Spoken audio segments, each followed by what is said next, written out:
In honor of Deaf Awareness Week, let's take a few moments to learn how deafness and hearing loss affect all of us.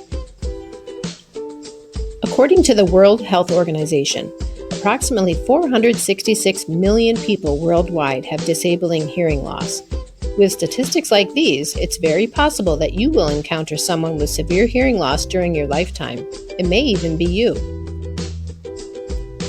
Not being able to hear poses a significant challenge when it comes to conversations and communicating in general. The following tips are offered as ways to communicate effectively with individuals who are deaf, but they can also be useful for interactions with people with hearing loss. It seems obvious, but if someone can't hear you, they may not even be aware that you are speaking. Make sure you have their attention first and make eye contact. If possible, approach them from the front so they can see you coming and won't be startled.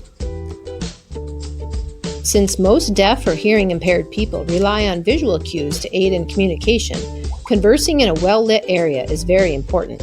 With adequate light, they'll be better able to see your face, read your lips, and process any nonverbal communication such as hand gestures or sign language. Enunciating your words carefully, but not in an exaggerated manner, will make lip reading easier for those who rely on it for communication. Always speak face-to-face and check to make sure that what you've spoken has been understood. If it hasn't, figure out another way to get your point across. This might include writing it down, using gestures or sign language to make it clear. If you know sign language yourself, great. Go ahead and use it, but make sure to always face the person with whom you're conversing. The same holds true if you're speaking to them through an interpreter who is using sign language. Facing the individual you're conversing with instead of the interpreter will make them feel more included in the conversation. If you've been diagnosed with deafness or hearing loss, the important thing to remember is that you are not alone and there are many organizations that exist to help you. Here are just a few.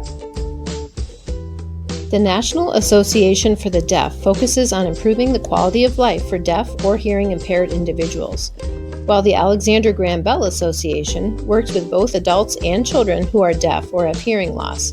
Their primary focus is to be able to help as many as possible to be able to speak and hear. The American Society for Deaf Children works with deaf and hearing impaired children and their families to empower them to reach their full potential. The National Institute on Deafness and Other Communication Disorders offers a plethora of resources for the deaf and hearing impaired. Whether you have a hearing impairment or you know someone who does, there is help available. If you're unsure where to start, go ahead and make an appointment with us. We can evaluate your current hearing needs as well as provide treatment options to help you live a rich life in spite of a hearing impairment.